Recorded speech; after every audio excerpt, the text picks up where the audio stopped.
Hello, everybody! Welcome back to Econ 465 at the University of Maryland Health Economics. This is Lecture 20, the Bismarck Model.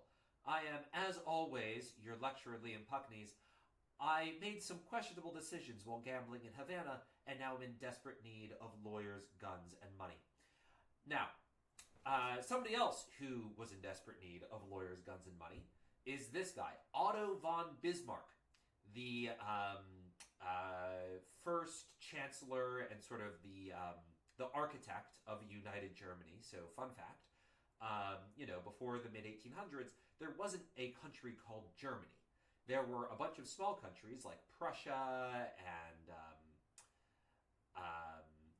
various other places. Austria still exists. That's sort of the one German country that doesn't come in. But there's a bunch of countries and provinces that various principalities that are German, right? They are culturally German. There's an idea of these countries being German, but there is not a Germany. They are all different countries. And Otto von Bismarck, the guy who's looking very sad in this photo here, he was the chancellor of Prussia, which was sort of the most powerful German state with the possible exception of Austria.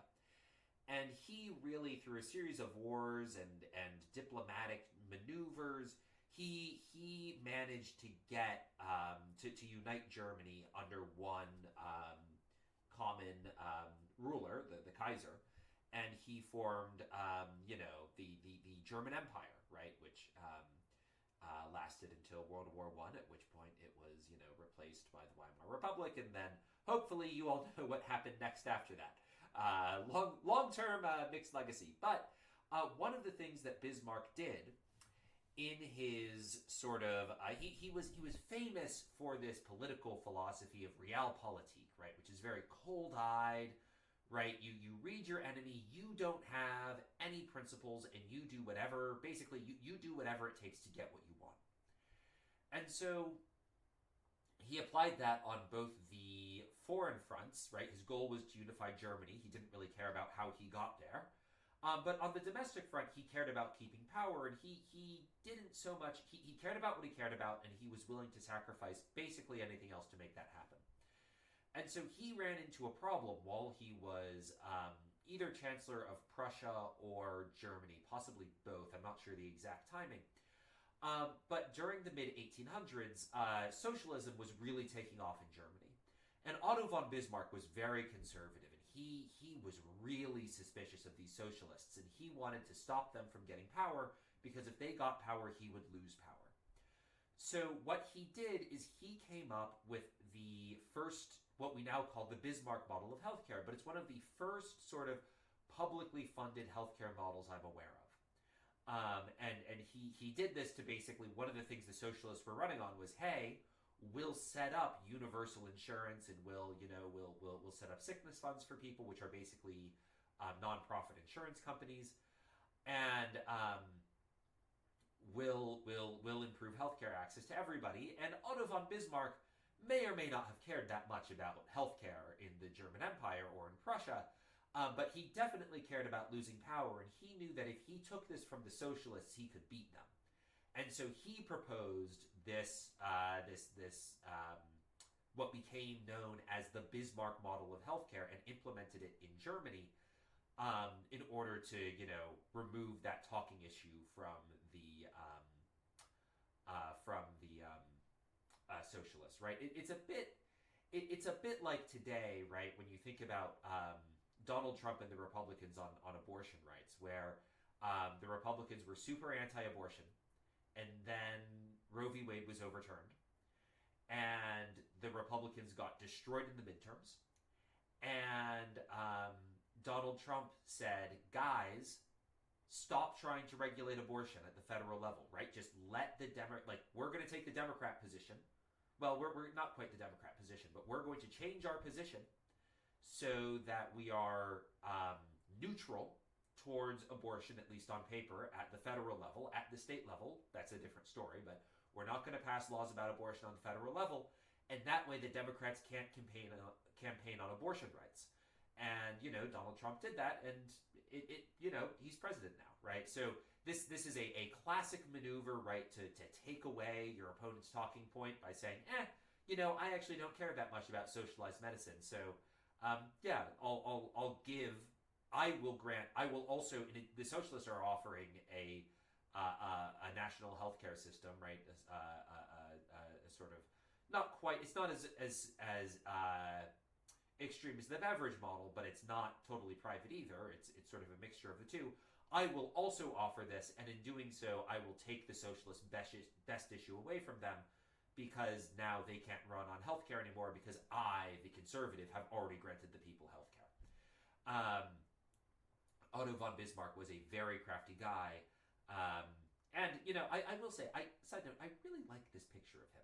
He's, his old age, he lost power, and he sort of, in many ways, he saw the writing on the wall of where Germany was going to go in World War I, and he's a remarkable guy. He's worth looking up. I mean, he really reshaped European and in doing so, world history. But anyway, I like this picture.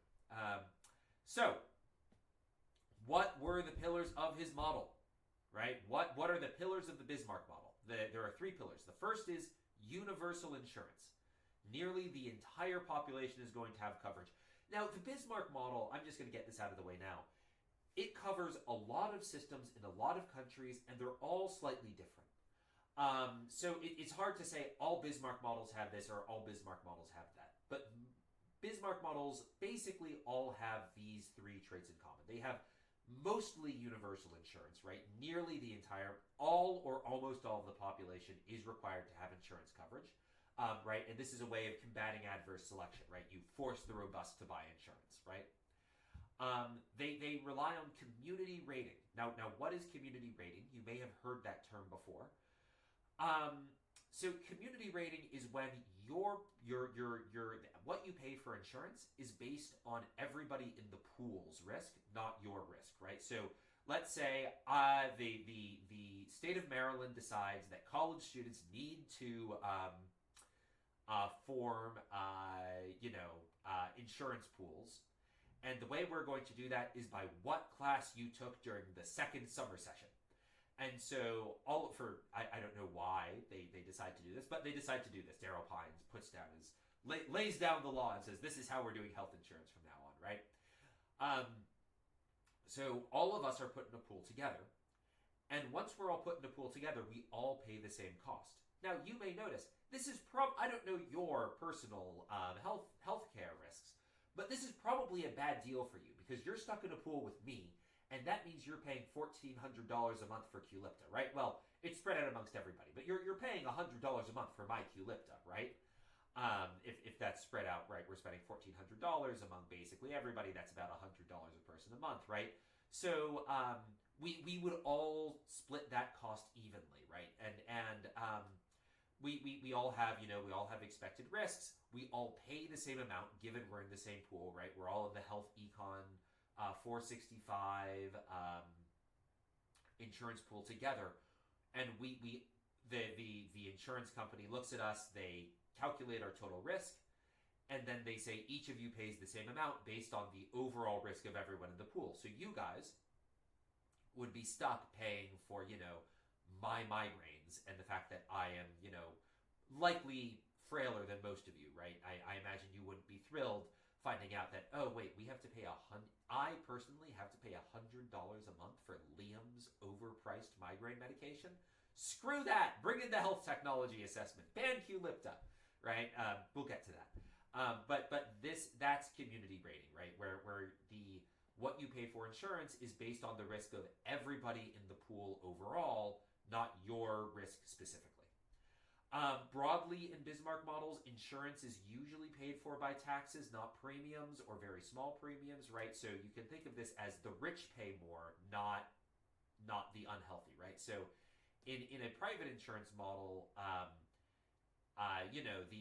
the frail pay more for insurance. Here, it's the rich paying more for insurance, right? So insurance tends to be paid for by taxes, not by charging people for insurance. So in the example I just gave, we all have to buy, right? In a Bismarck system, we might all need to buy insurance through the University of Maryland's health economics insurance program, right? We all get stuck in a pool together. And we wouldn't pay the insurance company. That would just, like that $100 to pay for the Qulipta each month, that would come out of your taxes, not out of your premiums. Now, some Bismarck companies do have some premiums, and it's complicated. We'll go over specific examples of Bismarck systems, but broadly, insurance is paid for by taxes, not premiums, and it's paid for. There's a community rating, which means we tax you based on the overall risk of everyone in your insurance pool, not your personal risk. So in practice, this means the rich and robust subsidize the poor and frail, which is equitable, right? Again, the Bismarck model is, in some ways, it's a very pragmatic model. It's sort of the middle way between the really laissez-faire American model, where anything goes, and the very controlled beverage model, which is equity above all else. The Bismarck model is going to do a mix of those two. Healthcare provision tends to be highly regulated, but private. So hospitals and physicians are mostly, but not entirely, private. There are some government, oftentimes there are some government hospitals and physicians who work for the government. And prices are set by the government. We'll go into exactly how that works, but the way Bismarck models counter the hospital oligopoly is by negotiating prices with hospitals and physicians and setting prices for the country, right? So they're going to set prices, and if you remember back to ECON 200, if there's a monopoly or an oligopoly or another market inefficiency, in theory, if the government can find what the efficient price is, they can order everybody to charge that efficient price, and then you get an efficient market. The problem is that finding that efficient price is really difficult. So Bismarck model, right, it's sort of the middle way between the beverage model and the American model. It's going to balance health, wealth, equity, and liberty, right? So you may remember from last lecture the beverage model. This has changed, but for a while the beverage model was extremely, like, for instance, the National Health Service in the UK really constrained patient choice, right? You could really only do what your doctor told you, and you could only go to the hospital that your address determined you could go to, right? So you had very little choice in the beverage model. The Bismarck model always had a lot more choice than that, and they're going to sort of try to balance these four things. So equity, right? How is a Bismarck model equitable? Well, the poor and sick are subsidized by the rich and healthy, right? Because the community rating, and then also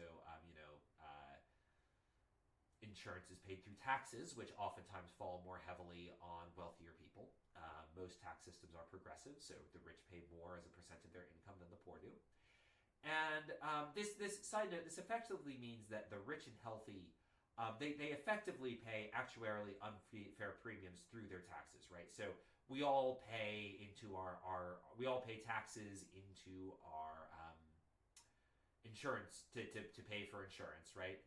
And you all, right, so I am less healthy than all of you. Let's just say we all have equal income.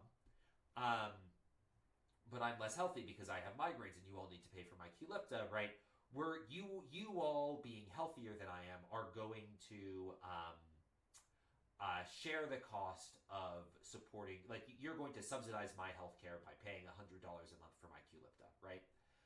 In taxes, right? And if let's say, right, so, and let's say I was super rich, well, then I would pay more money as a percent of my income than you would in taxes, and so that would also be equitable, right? Where the rich would subsidize the poor, right? So it is that is how the Bismarck model tries to achieve equity.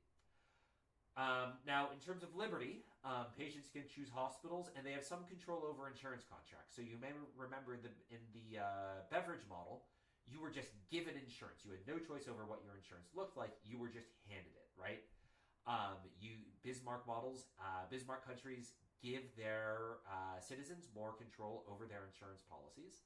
And unlike the Bismarck model, unlike the beverage model, where new hospital openings are pretty heavily regulated, doctors can choose where to open a new practice in the Bismarck model, right? So again, this is in contrast to sort of the most extreme version of the Beveridge model, where all physicians work for the government and they do what the government tells them. Private care is still a major component of the Bismarck model. And you can think of the Bismarck model as sort of a middle ground between the Beveridge and American